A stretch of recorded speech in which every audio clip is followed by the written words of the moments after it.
Bonjour à tous, bienvenue, c'est 9h50 le matin en Bretagne. Nous sommes très heureux de passer cette petite heure en direct avec vous. Alors ce matin, notre invité d'honneur, c'est le navigateur Roland Jourdain. Roland Jourdain qui nous fait le plaisir d'être à nos côtés, qui a remporté 2 fois consécutives la Route du Rhum en 2006 et 2010 et qui a aujourd'hui plein d'autres projets qu'il nous racontera tout à l'heure. Il sera rejoint par Patrick Soulabaye, responsable éditorial du magazine Littoral, dans quelques instants. Avec nous également Gwendoline Brahim, notre spécialiste enfance et famille. Ce matin, elle a décidé de démonter les stéréotypes sexistes chez les enfants. Les filles jouent à la poupée et les garçons aux petites voitures. Eh bien, ça n'est pas aussi simple. Une autre voie est possible, nous dira-t-elle. Et puis notre coup de pouce hebdomadaire à des Bretons pleins d'envie et de projets concernera ce matin Olivier Manneval, le cofondateur d'un nouveau festival pour le jeune public. Ça s'appelle Pince-moi Festival et ça se tiendra au Conquet du 11 au 18 février. Pour mener à bien cet événement, un appel au financement participatif est lancé. Comme chaque mardi, nous nous intéresserons également à votre santé. Chaque année, 7300 Bretons sont touchés par un AVC, un accident vasculaire cérébral. Le docteur Thomas Ronzière, neurologue au CHU de Rennes, nous dira quelles sont les nouveautés thérapeutiques en la matière. Et si vous aimez le tennis, restez avec nous. Nous recevrons tout à l'heure Mathieu Blesto, le directeur de l'Open de Rennes. Le rendez-vous est fixé du 22 au 28 janvier prochain avec un beau plateau sportif, mais aussi des animations à destination du grand public. On vous dit tout dans un instant. Sans oublier le débriefing de l'émission par Catherine Bossard tout à l'heure. Voilà pour le menu du jour. Bonjour à tous. Bienvenue à vous, Roland Jourdain. Bonjour, merci. Merci d'avoir accepté notre invitation. Vous êtes sur la terre ferme pour une fois, ça change. Difficile d'échapper à votre joli palmarès chez les voileux.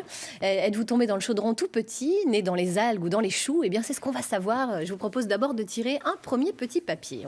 Vous allez tout nous expliquer. Alors, je sais quoi cette histoire. C'est quoi Terrien. Terrien. Vous venez d'une famille de voileux ou de terriens plutôt? J'ai l'impression que c'est plutôt... Je ne sais pas si c'est un hasard ce papier ou... Non, je viens d'une famille de terriens. Je suis une aberration chromosomique dans la lignée. Pourquoi est-ce que je suis parti sur... Vous êtes tombé de l'arbre généalogique. Je suis tombé, ouais. Alors pourquoi on m'a poussé? J'ai un cousin qui a fait l'arbre généalogique sur une douzaine de générations. Je sais que nous sommes paysans chez les Jourdains. Et du côté maternel, c'est un peu pareil. Donc ceci explique cela. C'est pour ça que je suis sur l'eau, mais j'aime aussi beaucoup retourner à terre. J'aime autant le vert que le bleu, en fait. Ouais. Alors, qu'est-ce qui s'est passé? Pourquoi cet attrait pour la mer comme ça? Il y a peut-être eu un petit déclic. Je vous propose de tirer un deuxième petit papier. Je pense que ça va nous éclairer un petit peu. C'est truqué, cette affaire ou... Oh, pas du tout. Oui, c'est vrai. Un stage d'optimiste. Ça a été ça, un peu le déclic chez vous? Comme pour beaucoup, sûrement, je crois que l'optimiste, cette petite caisse à savon, a créé des vocations, mais impressionnantes. Alors, il y a eu l'optimiste, ça correspond, on est dans les années 70, c'est les vacances scolaires, c'est les campings sauvages, la caravane au bord de la dune, etc. Et puis la première inscription de mes parents en stage de voile, ils le regretteront après, mais tant pis pour eux. Et je crois qu'il y a l'optimiste, et il y a aussi une deuxième phase, c'est la windsurf, la planche à voile. C'est un petit peu plus tard, mais dans le milieu des années 70, cet engin qui nous arrive des États-Unis, on est libre, on peut aller au bout du monde, au bout de la baie, au moins en toute liberté. Ouais. Et c'est la liberté qui vous a... Ouais, qui vous a embarqué, en fait, c'est ça. Alors, on parlait de mes origines terrestres ou terriennes, mais mes parents, en tous les cas, m'ont inculqué un amour et un amour, oui, du déplacement et de la liberté dans la nature au sens large. Donc, encore une fois, qu'elle soit verte ou bleue, mais voilà, être au milieu des éléments, voilà. C'est trop bien, quoi. Vous restez avec nous, Roland Jourdain, justement de liberté, on va en parler, on va rester dans ce domaine. Dans la voile, c'est vrai que c'est un univers où quand même il y a assez peu de femmes, faut bien le reconnaître. Alors comment briser tous ces stéréotypes qui cantonnent les femmes à certaines activités et les hommes à d'autres? Eh bien, c'est l'objet de la chronique de Gwendoline Brahim, notre spécialiste enfance et famille. Elle nous rejoint.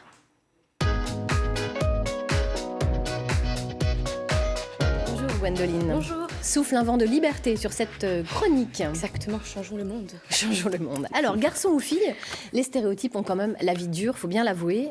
Et vous nous le confirmez, ces stéréotypes sexistes existent chez les enfants.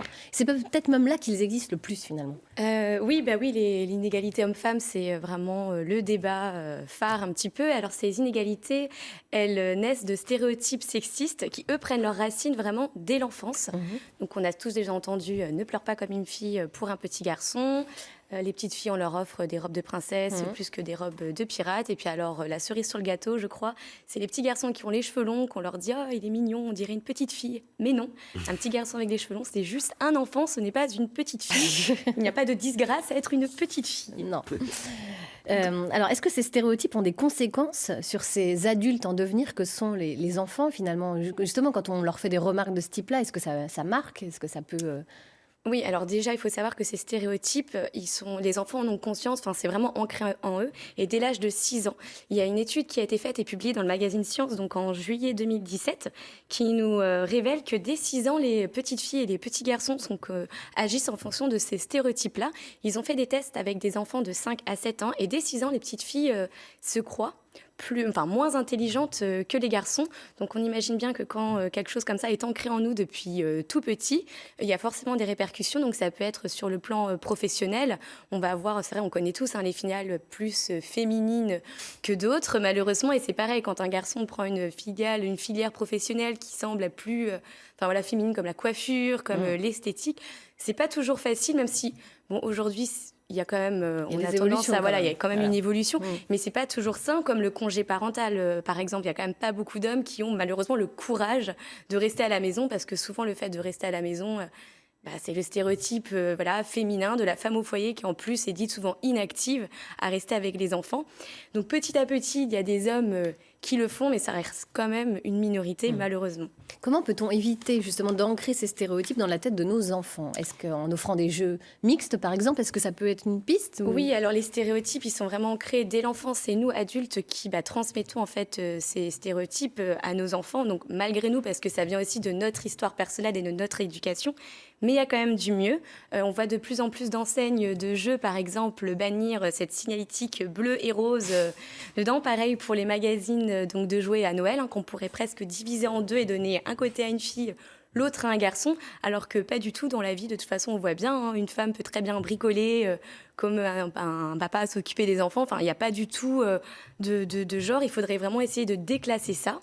Les enseignes de vêtements aussi font beaucoup d'efforts. Il y a une idée qui émerge un petit peu, c'est cette idée du mixte. Un magasin où les vêtements seraient vraiment plus classés par genre, mais plutôt les t-shirts d'un côté, les pantalons de l'autre, parce qu'un enfant, il se fout complètement de savoir si le t-shirt a été acheté d'un côté ou l'autre du rayon. Un t-shirt reste un t-shirt.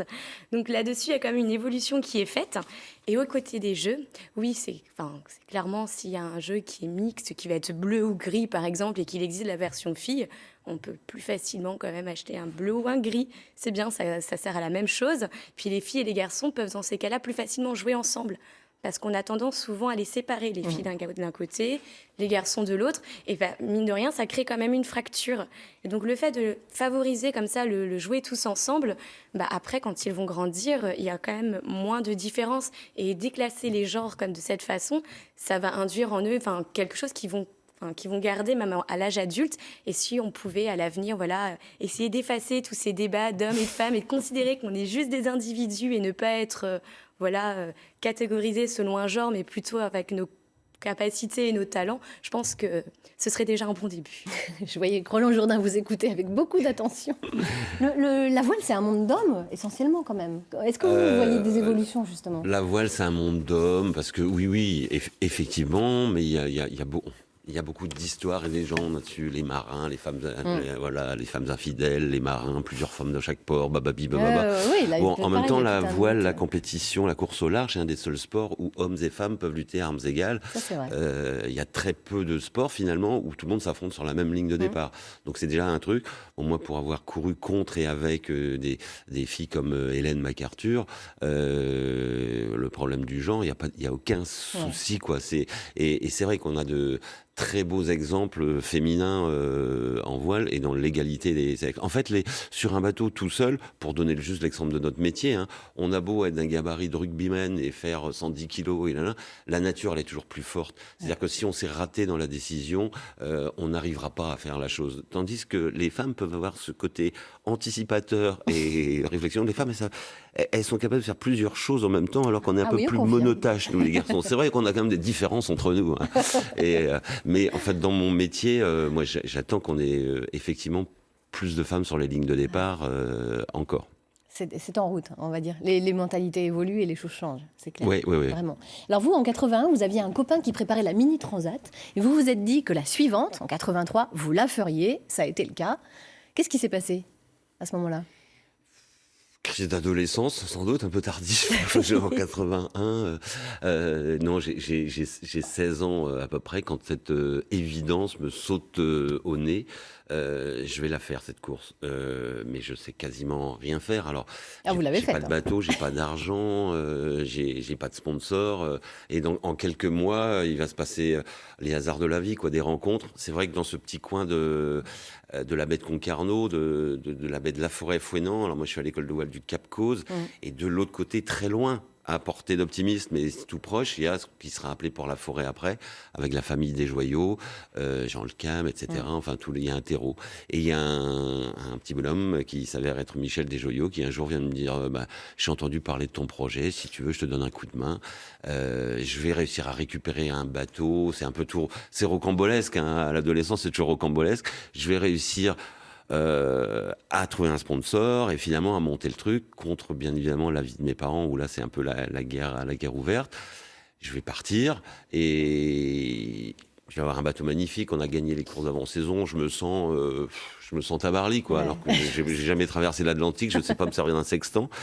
Et puis je vais couler. Et puis je vais rentrer la queue entre les jambes. Mal, en fait. Vous avez coulé la première Mini Transat. Ouais. Je pense que j'ai eu a posteriori, c'est des grandes chances pour entamer un métier parce que ça blinde les fondations, quoi. C'est on a un rêve, on a une envie, on s'accroche, on doute, on y arrive, on gagne, on se croit arriver au sommet des étoiles, on se prend une bonne gamelle et c'est le résumé d'une vie de course au large comme finalement d'une vie, quoi. On se nourrit plus de ses échecs que de ses victoires. Et donc ça fait des bonnes fondations, d'autant plus que la bonne nouvelle aussi a posteriori, c'est que je suis rentré, j'avais pas du tout envie de poursuivre des études et réciproquement, je pense. Et je suis rentré dans l'univers de la construction des bateaux de course, parce qu'il fallait bien gagner ma vie. Et puis voilà, construire, courir, ça m'a... Ouais, vous aviez la double casquette, quoi. Rentrer dans le monde de la navigation et de la construction de bateaux, ce qui est pas donné à tout le monde non plus. Il y a des fois, il y a des bons hasards. On est là au bon moment, au bon endroit, et puis c'est comme ça, ouais. Parmi toutes vos courses, est-ce qu'il y a un souvenir un peu plus marquant que d'autres ? Pas facile, parce qu'il y a quand même de belles victoires. Mais peut-être que le souvenir marquant, justement, c'est pas la victoire, c'est pas les victoires. Non, pas forcément. Voilà. Évidemment que, vous parliez des routes du Rhum tout à l'heure, évidemment que ça restera ancré. C'est 2 victoires consécutives, 2006-2010, oui. Forcément, des bons moments, mais c'est pas ça que vous retenez, vous. Non, parce que ça serait faire offense aux autres que d'en mettre un en avant. Souvent, les meilleurs souvenirs sont liés au pire.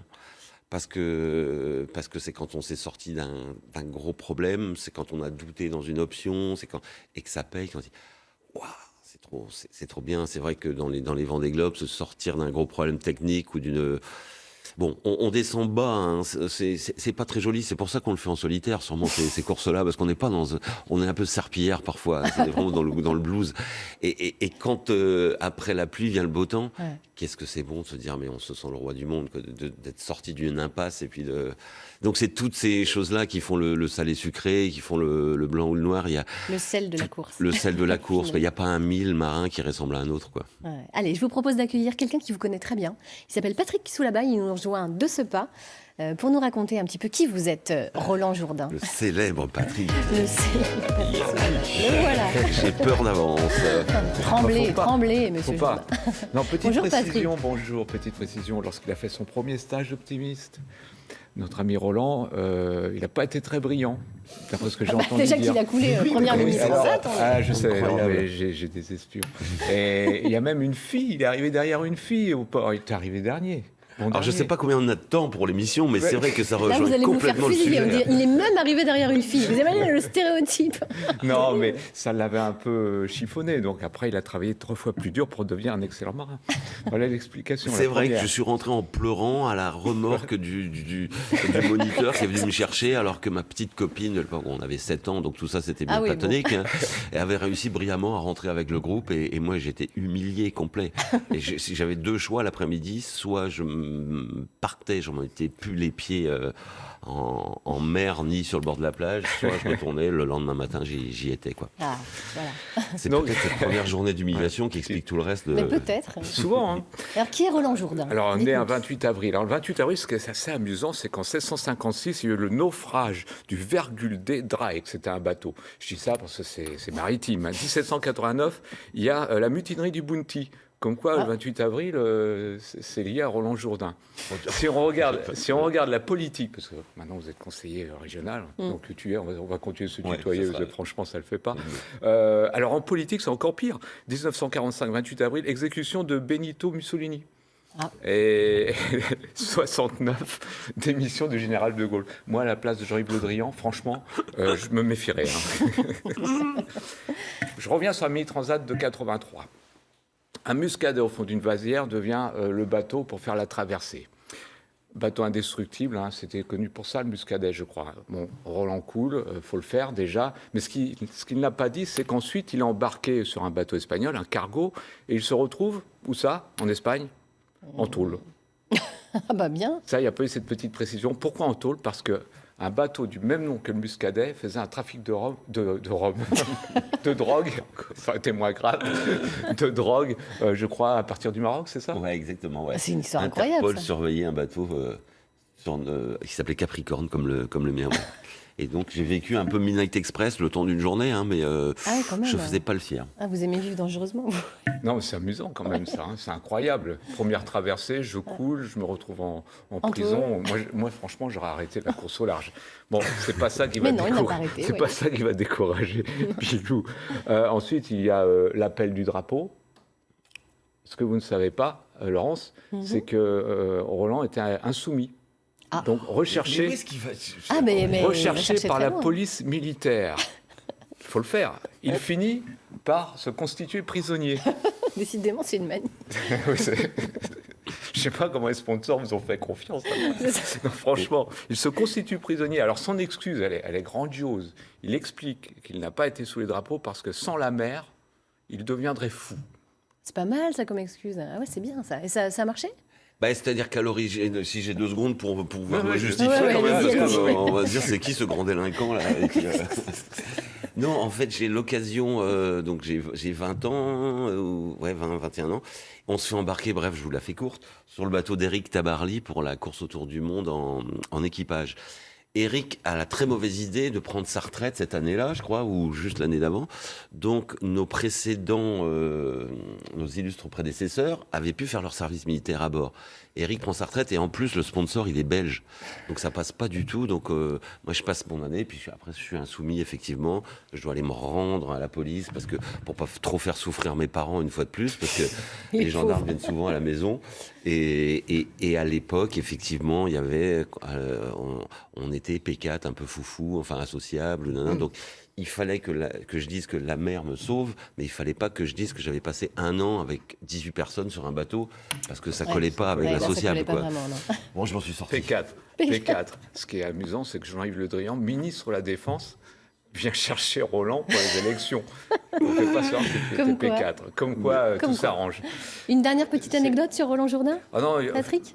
Je veux dire, après, on connaît l'histoire, mais ce qui est amusant, c'est qu'il se retrouve dans la vallée des fous, alors qu'il dit qu'il allait être fou s'il n'était pas en mer. Donc, il va dans la vallée des fous rejoindre la bande de Jean Le Cam, des Joyaux, qu'on connaît bien. Et je voudrais remontrer une image que j'adore, que tu connais, c'est quand même Bilou qui s'entraîne dans cette vallée des fous avec les navigateurs. Donc là, déjà, sur les images, on voit qu'à l'époque, il n'y avait pas beaucoup de sponsors. Il est tout jeune, il est au milieu. À peine vu, on le reconnaissait à peine, en tout cas. Il y a pas de sponsor à l'époque. Hein. C'est où la vallée des fous? Vous crouliez sous Jean Le Cam, très chevelu. Et on va voir une séquence de VTT que j'adore. C'est pas vrai. Parce que là, des Joyaux. Et puis là, regardez, attention. Bilou, ping. Comme quoi... Il a toujours aimé beaucoup l'eau. Ah oui, il adore l'eau. C'est terrible. Il prend un muscadet, il coule. Il prend un VTT, et il coule en quelque sorte. Ah, puis vous y allez, franco. C'est un vrai copain, ça. Ah, ouais. C'est un bon pote. Hein. Gardez-le, celui-là, je vous dis. Qu'est-ce que j'avais ri. Ah, mais c'est extraordinaire. Mais Oui, mais comme quoi on répète jamais assez, parce que je me rappelle très bien de ce truc-là, c'est parce que ça marque. Hein. Ah oui, je comprends. Et en fait, je vois Jean Le Cam qui était devant moi, et qui passe, qui freine, et moi j'avais plus le choix, lui il passait à droite, et je voyais bien qu'il y avait un trou à gauche, mais sinon je rentrais dans Jean, quoi, et ben ça passait pas à gauche. Hein. Ça passait pas. Non. C'était des bons moments. C'était l'époque où on rencontrait les skippers. Il n'y avait pas d'attaché de presse à profusion. On discutait, on s'amusait, on riait. Franchement, c'était bon enfant. Et après, sur les courses, les arrivées de course, c'était pareil. Je me souviens une arrivée à Carthagène avec Jean Le Cam qui fait un discours à l'arrivée. Il s'en prend un journaliste d'ailleurs, le pauvre, je ne sais pas si tu te souviens. Mais voilà, c'était chaleureux, c'était simple. Aujourd'hui, bon, il y a les plans marketing, les plans médias, la communication, c'est beaucoup moins drôle. Allez, une dernière image quand même, peut-être moins drôle, mais pour juste prouver que Roland aime l'eau. Voilà, c'était Virbac. C'est ma journée, là. Mais bon, là, c'était pas de chance. Hein. Je ne sais pas ce qui s'était passé. On s'était vu le lendemain d'ailleurs. Mais là, c'est beaucoup moins drôle parce que je crois que Jean-Pierre Dick avait été sonné. Jean-Pierre était blessé, pas gravement, heureusement, mais donc il est élitreuillé. Bon, c'est pour montrer effectivement que c'est pas sans risque nos petites activités, hein, mais non. Là, on a fait un tutoriel. Là. C'est-à-dire que on était en banque image, c'était une belle journée d'automne. Bon, et puis ça, à la demi-seconde, il y a un problème, mais une séquence comme ça, c'est très rarement filmé. Quoi. Donc voilà, que ça servira aux générations futures. Oui. On ne voit pas le début, mais c'est... Vous restez avec nous, Patrick. On va évoquer un autre sport, justement, une autre discipline que la voile. Est-ce que vous vous intéressez au tennis, tous les deux, quand même? Oui. Oui. Roland? Il y a moins d'eau dans le tennis, mais... Ouais, bon. non, je suis très nul. Non, par mes activités là, côté, comme je m'intéresse aux matériaux, c'est ça, on va l'évoquer tout à l'heure. biosourcé, et le lin est rentré dans la raquette de tennis. Et bref, mais sinon, je suis pas... Alors, Rennes s'apprête à accueillir son traditionnel tournoi. Ce sera du 22 au 28 janvier prochain. En attendant, on en parle ce matin avec son directeur Mathieu Blesto.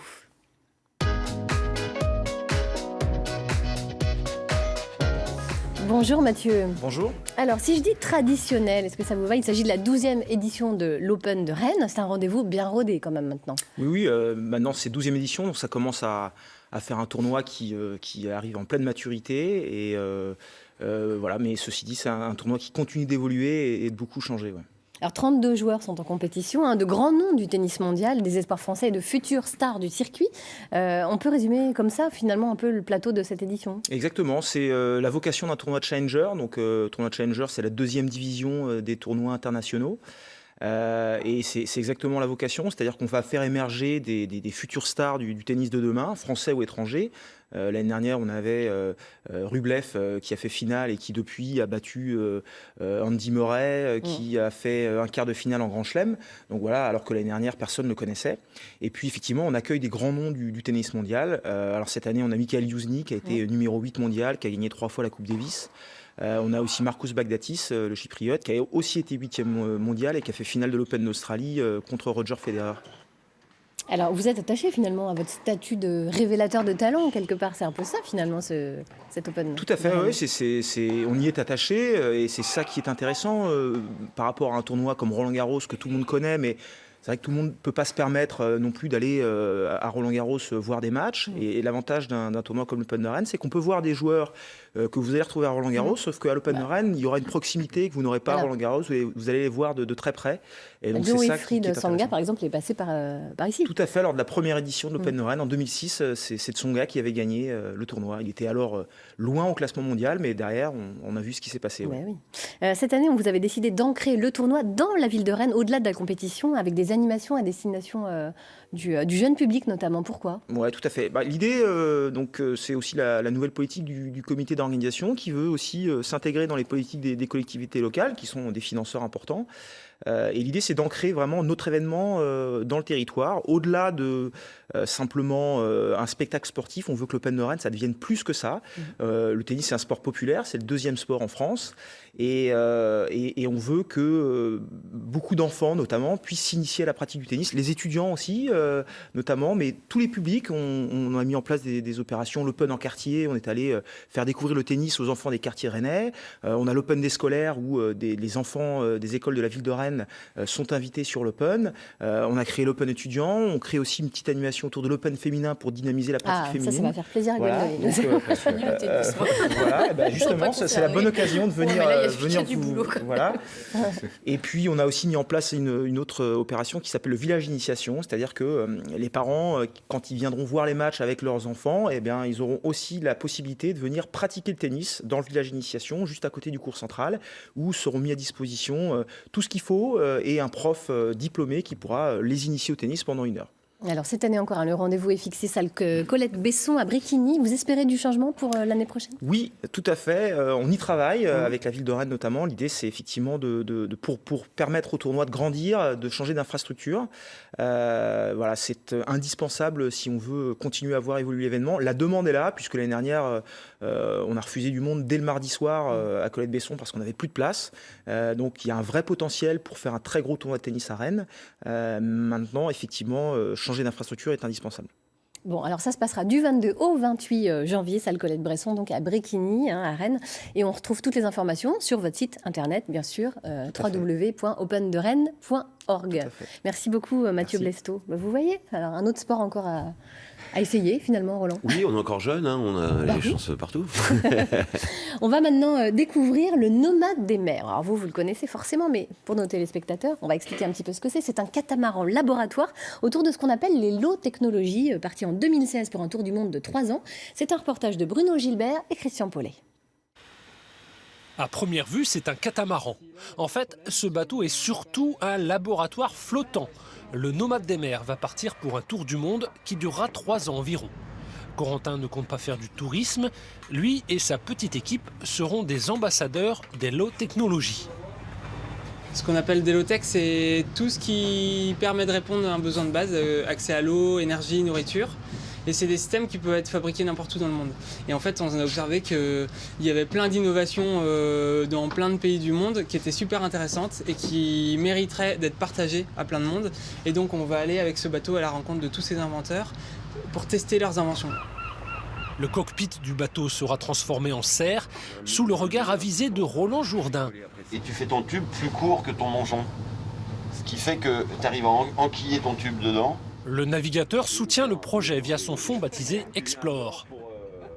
Les grands explorateurs d'une planète infinie et d'un monde où on allait toujours trouver de nouvelles richesses, de nouvelles ressources, etc. Ça, c'est terminé. Les explorateurs de demain, c'est ceux qui vont nous faire comprendre comment cohabiter, comment l'équipage va cohabiter sur cette planète avec la bouffe qui est dans les cales, avec les ressources qui sont dans les cales.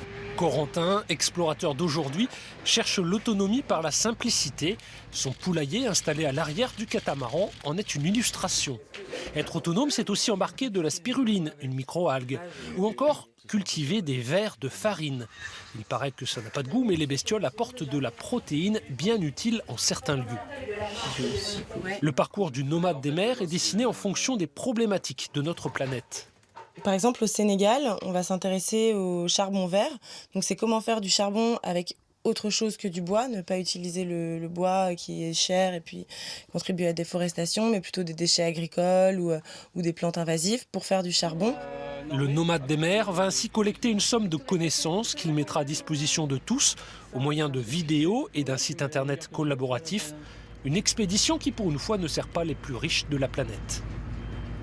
Le nomade des mers. Alors ça fait partie d'un des 7 projets que vous soutenez dans le cadre du fonds de dotation Explore. Qu'est-ce que c'est ce fonds de dotation Explore ? Expliquez-nous un petit peu.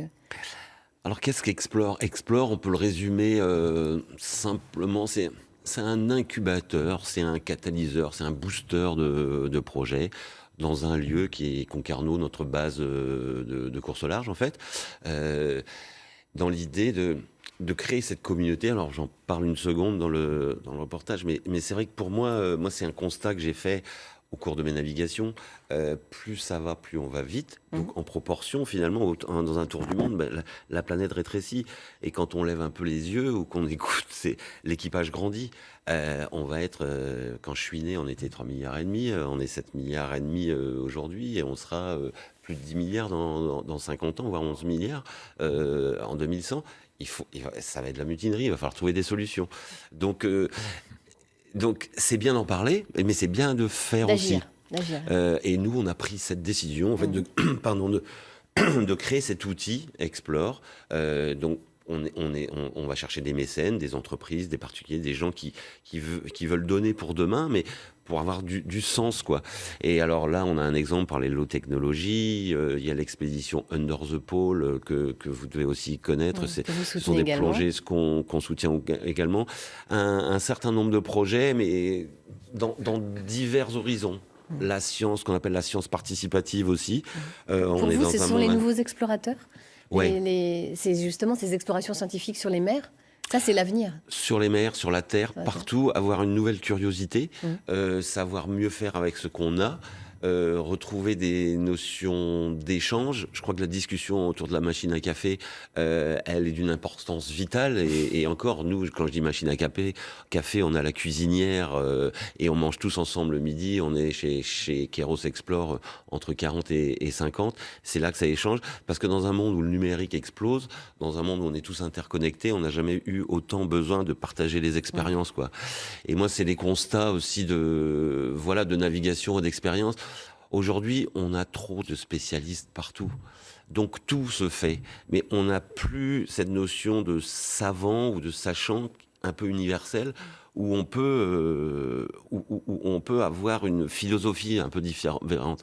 Et je pense que croiser les savoirs, c'est important. On sait tellement faire de choses aujourd'hui. Ah oui, croiser, faire se rencontrer, c'est ce que vous allez proposer à l'Exploratoire à Rennes ce jeudi après-midi. Vous allez présenter justement des nouvelles aventures, des nouvelles réalisations, des nouveaux projets que vous soutenez et qui vous semblent essentiels finalement.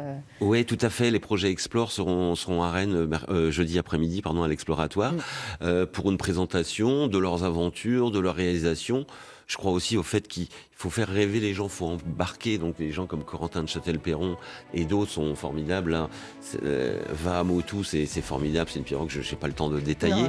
Non, il faut y aller. Mais il faut y aller parce que ce sont des gens bien et ceux qui font le monde de demain pas à pas, quoi.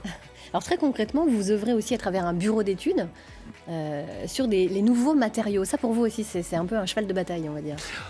Ouais, tout est parti un petit peu de là. Enfin, tout est parti. On parlait de mes stages d'optimisme, de la compétition. C'est un moyen de se dépasser.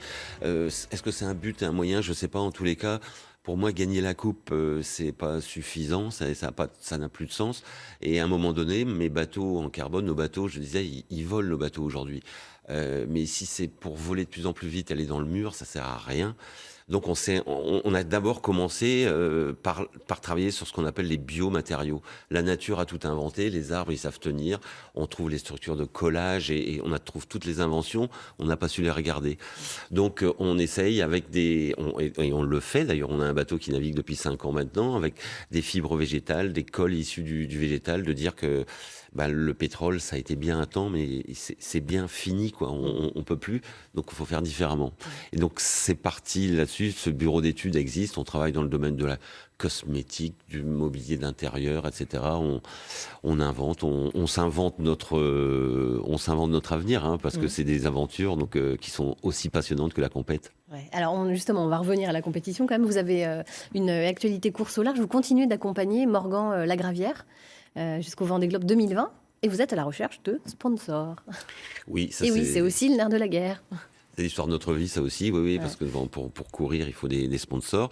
Donc on a eu le plaisir de se rencontrer avec Morgan, ça fait 2 ans maintenant, d'accompagner le projet Safran sur le Vendée Globe. Et le sponsor arrivait au terme de son contrat sponsoring et on a eu la faiblesse, entre guillemets, ou le plaisir de se rendre acquéreur du bateau, donc pour préparer Morgan au prochain Vendée Globe 2020.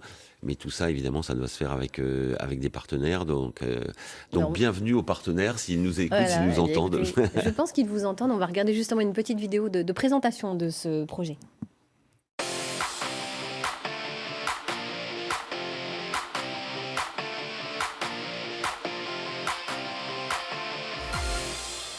Pour résumer, on a le meilleur skipper, le meilleur bateau, la meilleure équipe.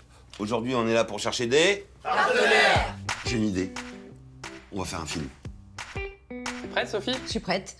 On est une équipe performante, passionnée, expérimentée et on veut aller vers la victoire. Attends, moi je connais pas mon texte. Le plus important pour moi, c'est la rage de vaincre, l'envie et le plaisir.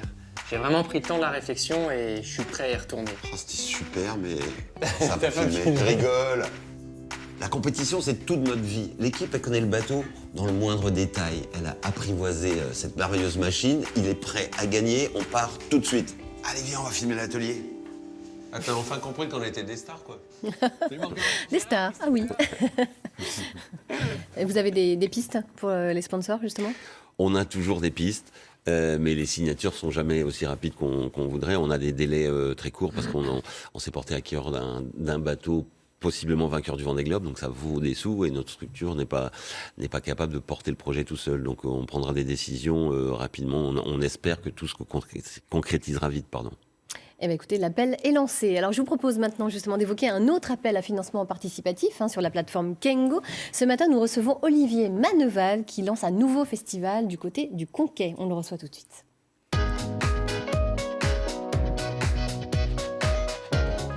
Bonjour Olivier, bienvenue. Bonjour. Alors, ça s'appelle Pince-moi Festival. C'est un nom rigolo. Pourquoi le nom de cet événement ? Alors peut-être que Roland a une idée, ça se passe au Conquet et en fait c'est historiquement un port crabier, donc il y a un petit clin d'œil dans le nom et en fait il y a aussi l'idée du rêve et de la surprise dans le nom. Donc au lieu de Pince-moi je rêve, Pince-moi Festival. Pince-moi Festival. Essayer de se surprendre et de surprendre les enfants par des jolis spectacles. Alors ce festival, on le doit à des parents dont vous êtes. L'idée c'est que l'on n'est jamais mieux servi par soi-même finalement. Vous trouvez qu'il y avait une lacune, vraiment un manque ? Non, je dirais pas un manque, c'est l'idée de compléter en fait une offre qui est déjà présente sur un territoire.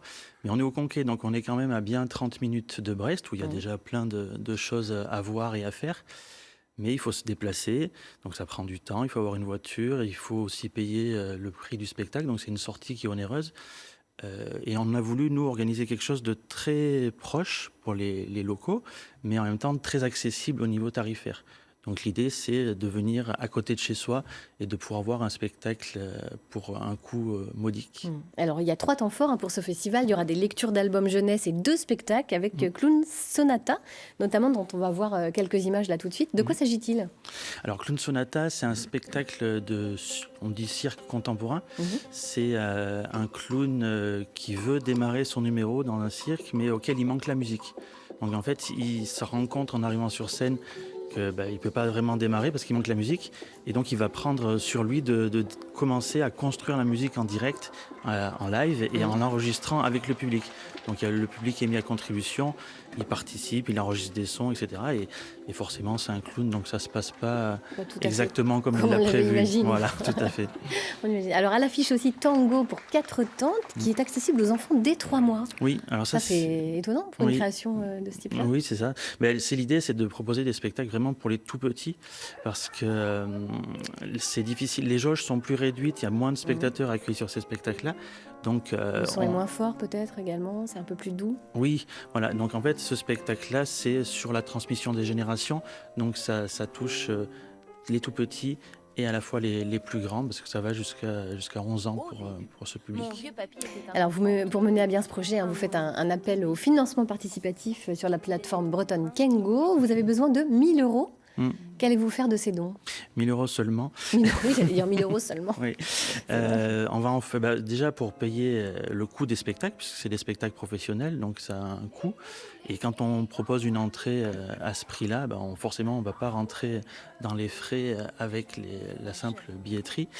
Donc ça va servir à ça et ça va servir notamment aussi à tous les moyens de promotion, comme l'affiche qu'on voit, les flyers. On propose aussi des t-shirts en vente, toute la communication et le coût des spectacles. Écoutez, l'appel est entendu. Donc Pince-moi Festival, c'est donc du 11 au 18 février au Conquet. Le programme complet est à retrouver sur le lien qui s'affiche à l'instant en bas de votre écran. Et puis pour la plateforme, c'est kengo.bzh. Merci beaucoup, Olivier. On va maintenant parler d'un sujet qui touche malheureusement beaucoup de Bretons. C'est l'AVC, l'accident vasculaire cérébral. Alors, la route du Rhum, voilà une course au large que vous connaissez bien, Roland Jourdain, puisque vous l'avez remportée à 2 reprises. Et bien pour la prochaine, il y aura peut-être sur la ligne de départ un Malouin qui a été justement victime d'un AVC. Jean-Marie Canne a le feu vert des médecins, reste à trouver lui aussi des sponsors. Eh bien, ce projet lui tient à cœur car il s'agit pour lui, au-delà de l'exploit sportif, de faire de la prévention. On va regarder tout de suite un reportage de Benoît Levaillant et Vincent Bars qui l'ont rencontré au printemps dernier. En naviguant devant Saint-Malo, Jean-Marie s'imagine déjà à la barre d'un 40 pieds, mettant le cap sur la Guadeloupe, au milieu d'une flotte de skippers prestigieux. Il y a 10 ans, alors professeur d'EPS près de Rennes, il fait un AVC hémorragique. Depuis, il est suivi, va plutôt bien, mais a été écarté de ses fonctions d'enseignant. L'an dernier, il s'est lancé dans un pari fou, participer à la Route du Rhum 2018. Il a déjà le feu vert des médecins. Techniquement, je sais que je peux le faire.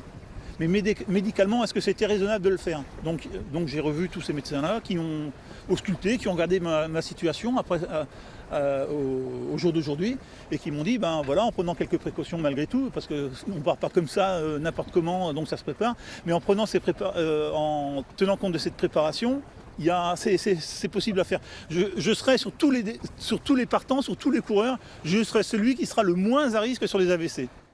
Reste à trouver l'argent. Jean-Marie a besoin, rapidement, de 25 000 € pour réserver son bateau. Comme de plus en plus de skippers, il lance un appel aux dons. Il a un argument pour convaincre, parler des risques d'AVC. J'aurais pas fait d'AVC, je ne serais pas là en train de monter ce projet. Donc vraiment, ouais, l'épreuve, c'est une épreuve de voile. J'adore ça, ça me plaît évidemment. Mais la finalité numéro 1, c'est de faire de la prévention. Entre voile et prévention de santé publique, Jean-Marie veut joindre l'utile à l'agréable. Aujourd'hui, sa détermination est sans borne. Espérons pour lui qu'elle l'accompagnera jusqu'en Guadeloupe.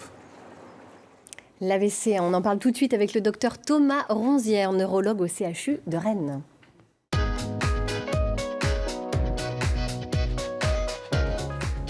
Bonjour, docteur Ronzière. Alors, la voile pour sensibiliser au risque d'AVC, c'est une initiative assez originale, finalement. Nous, on est preneurs de toute initiative qui va permettre de faire connaître l'AVC au grand public. C'est fréquent, Roland Jourdain, que des navigateurs aient une cause à défendre. C'est de plus en plus fréquent, je pense, parce que d'une part, il y a de plus en plus de navigateurs, donc tant mieux. Il y a de plus en plus de causes.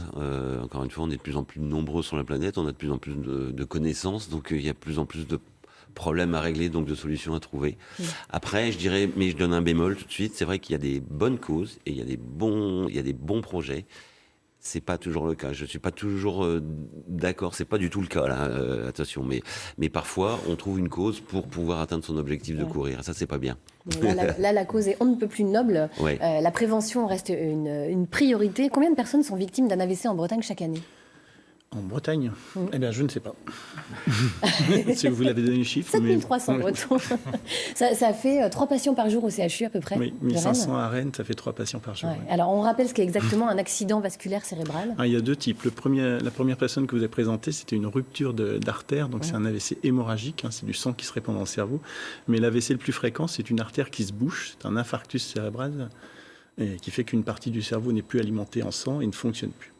Quels sont les signes qui doivent nous alerter ? Parce que c'est ça l'essentiel, il faut reconnaître les signes. Les signes les plus classiques sont une perte de motricité, un côté qui ne fonctionne plus, le visage qui se paralyse, la sensibilité qui disparaît, une main qui devient maladroite, la parole qui disparaît, un manque du mot, une difficulté à articuler,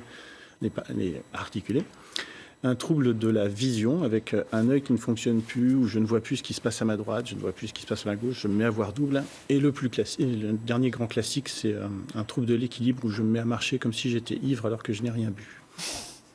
Alors, il ne faut surtout pas hésiter à contacter le SAMU en cas de suspicion d'AVC. Parce que vous insistez sur ce point, vous constatez un changement chez les patients ces dernières années, ils n'osent pas appeler le 15. Les gens commencent à connaître en effet les signes de l'AVC et maintenant c'est malheureux, ils arrivent aux urgences en disant « Je savais bien que j'ai fait un AVC mais je n'ai pas osé appeler le SAMU ». Donc il faut appeler le 15, le SAMU c'est le 15. Vous avez un signe qui vous fait penser que vous faites un AVC, contactez le 15. Parce que si on arrive aux urgences, on perd du temps. Si on ne passe pas par vous allez voir votre médecin traitant, si vous allez aux urgences, vous perdez 1 heure. Et 1 heure, c'est beaucoup de neurones perdus. Ouais. Alors parlons de la prise en charge à présent. Il y a une grande nouveauté thérapeutique. Il s'agit de la thrombectomie. C'est pas facile à dire. Mécanique. Qu'est-ce que c'est exactement ? C'est une révolution pour nous qui est apparue fin 2014. Ce sont les radiologues qui font ça. Des radiologues bien spécialisés, encore une spécialisation. Qui vont vous piquer au niveau de l'artère en haut de la cuisse et remonter une espèce de guide à travers les artères. Ils vont naviguer, ils vont pouvoir atteindre l'artère cérébrale bouchée et la déboucher. déchets, avec différents outils, une espèce de tire-bouchon ou une espèce d'aspirateur qui permet d'attraper le caillot et de le ressortir au niveau de l'artère fémorale. Quel est l'intérêt de cette technique ? Alors l'intérêt est énorme puisqu'on arrive à avoir environ 50% de patients qui sortent de leur AVC indemnes de toute lésion. Un bénéfice majeur qu'on n'avait pas vu dans des études depuis bien longtemps. Les chances de récupération sont donc meilleures, très Absolument. clairement. Parlons de l'après-AVC, justement. Vous parliez des chances de récupération. On évoque souvent les séquelles physiques, mais il n'y a pas que ça. Il y a également les séquelles psychologiques. Et ça, vous insistez aussi beaucoup là-dessus. Alors, moi, j'appelle ça, enfin, je ne suis pas le seul d'ailleurs, on appelle ça les blessures invisibles. C'est un patient qui sort de son AVC totalement indemne en apparence, pas de déficit de la parole, pas de déficit de la motricité, quelqu'un qui se déplace, mais qui va être quand même fatigué, d'abord, une grande fatigue après l'AVC, quelqu'un qui peut être très déprimé et des troubles de l'attention, des troubles du dynamisme, une perte de l'activation, des gens qui ont cette petite blessure au cerveau à déstabiliser tout le fonctionnement cérébral et fait que on se retrouve avec des gens qui ne sont plus comme avant, qui ont perdu leur élan vital. Donc mon idée, le message auprès des patients, auprès des patients et des familles des patients, c'est vraiment une grande indulgence pour les victimes d'AVC. Il faut savoir que quelqu'un qui, même quand on le voit, paraît bien, il reste blessé, il reste handicapé par son AVC. Et donc il a besoin d'être entouré, bien Absolument. entendu. Merci beaucoup, docteur Thomas Ronzière, d'être venu marteler ce message de prévention. Donc n'hésitez pas à appeler le 15. Le message est très clair. Voilà. Nous arrivons presque au terme de cette émission. Patrick, avez-vous encore une petite anecdote éventuellement sur Roland Jourdain avant de terminer, pour finir en beauté cette émission ? Les anecdotes, il y en a, oui, il y en aurait sans doute d'autres, mais ce que je voudrais dire, c'est que j'ai un petit peu... fait de l'humour avec Roland, mais c'est surtout un grand marin. J'ai pas eu le temps de le dire tout à l'heure. On gagne pas 2 fois le Rhum par hasard. Donc c'est ça le message qu'il faut retenir. J'espère qu'il va trouver un sponsor. Les temps sont difficiles pour tous les marins. Et je l'avais dit lors de la dernière course du Rhum, je regrettais que Roland ne fasse pas le Rhum. Je le redis parce que c'est des gars, des marins comme Roland, des gars comme Roland. C'est pas seulement le marin qui est sympa, c'est aussi l'homme. On a besoin de gens comme ça sur les lignes de départ. Voilà. Roland Jourdain, qu'est-ce que vous avez envie de dire aux Bretons qui nous écoutent ? C'est dur de se remettre des paroles de Patrick. Je me doute. Merci. Aux Bretons qui nous écoutent, plein de choses. J'ai envie de dire, je crois qu'on a une chance extraordinaire. On est 3 millions sur le continent. On est dans un beau territoire. On est vraiment dans un endroit fantastique par rapport à l'environnement au sens large, qu'il soit l'environnement humain sur notre planète. On est dans un endroit où on est un laboratoire du monde de demain, franchement. Je reviens toujours, je radote peut-être sur mes histoires de vert et de bleu, mais je pense que le glace, cette couleur qu'on appelle comme ça en breton, il y a très peu de territoires sur Terre comme ça, où on a cette imbrication de la nature, où l'humain a encore les pieds bien plantés, ou dans la terre, ou dans la mer, mais dans les éléments. Et on a des capacités, vous êtes là présent parmi nous, il y a des énergies humaines ici qui sont assez considérables, je trouve. Et je ne dis pas ça parce que je suis élu à la région, c'est pas ça. Mais c'est quelque chose que je redécouvre aussi sans doute avec l'âge. Mais soyons conscients de la chance collective qu'on a. Parce qu'on vraiment, il y a peut-être des problèmes, mais encore une fois, il y a plein de belles solutions qu'on peut trouver ensemble. Ouais. Eh bien, et vous y œuvrez. Merci beaucoup, Roland Jourdain, d'avoir été à nos côtés. Je vous propose maintenant d'accueillir une comédienne. Elle a bien les pieds sur terre, quoique par moments, on l'appelle Catherine Bossard.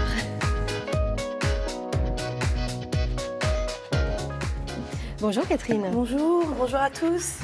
C'est toujours un plaisir pour moi que de voir des marins et puis d'entendre des marins parler, surtout Bilou.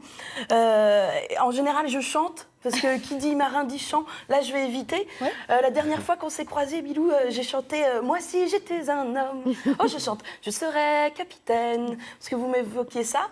Mais c'est vrai, pourquoi moi si j'étais un homme ? Mais oui, pourquoi ? Les femmes aussi, il y a Ellen MacArthur, vous en parliez, il y a des femmes qui gagnent, des petites filles qui gagnent des stages d'optimisme aussi, d'optimistes. Donc voilà, la prochaine fois je dirais « Moi si j'étais Ellen MacArthur », parce qu'elles sont là, et puis flûte. Vous dites que vous aimez le vert comme le bleu, et ben voilà, alto catalogue rose et bleu, et puis on peut élargir un peu le champ des couleurs qui sont les nôtres. Donc voilà, ça je lis ma fiche pendant ce temps-là, dis donc. Quand elle fait ce regard, c'est irrésistible. Vous ne pouvez pas résister. Avec un ami comme Patrick, on n'a pas besoin d'ennemis. Parce qu'on a eu droit à quelque chose digne de vidéo gag. J'espère que vous avez gagné les 1000 francs. Parce que normalement, quand on envoie la cassette à vidéo gag d'un pote qui se prend un gadin, et ben on gagne 1000 francs, c'est ça. Donc merci en tout cas pour ces explorations aussi au niveau du cyclisme, des choses comme ça. Mais vous nous montrez surtout que le tennis, peut-être prochainement aussi, vous nous montrez surtout que les marins, comme beaucoup d'autres gens, bien sûr, les routiers, etc., mais les marins ont quand même du cœur. Et il en faut pour rêver, pour offrir du rêve. Et puis, il faut aussi des gens pour faire un petit pince-moi, pour nous montrer quelle est la réalité du monde. Et voilà, donc les marins ont les pieds sur terre, vous nous montrez. Et puis, voilà, qu'est-ce qui se passe ? On va explorer, non pas pour acquérir et posséder et asservir, mais pour échanger les informations, les savoirs. Moi, je voudrais savoir si la poule qui est sur Nomade des mers a eu le mal de mer ou bien. Parce qu'ils étaient 2 dans le poulailler, là, derrière le Côte-Tamaran. Et puis, je voudrais savoir quel goût ont les œufs aussi de la poule élevée en pleine mer. Donc, vous me direz ça la prochaine fois. En tout cas, à chaque fois que je vous vois, et à chaque fois qu'on vous voit, je pense que c'est le cas pour tout le monde. Nous aussi, on prend un stage d'optimisme. Alors, merci. Waouh. Merci beaucoup, Catherine. Merci à vous. Merci à tous d'avoir été à nos côtés. Merci à vous de nous avoir apporté ce joli message d'optimisme, effectivement, et optimiste. Merci à vous. Merci infiniment. Passez une très belle journée. Ce midi, dans votre JT présenté par Éric Pinault, nous parlerons de la fusion entre Saint-Brieuc et Plérin. Nous ferons également le point sur l'épidémie de grippe et puis nous évoquerons la pêche électrique. Le Parlement s'exprime sur ce sujet épineux.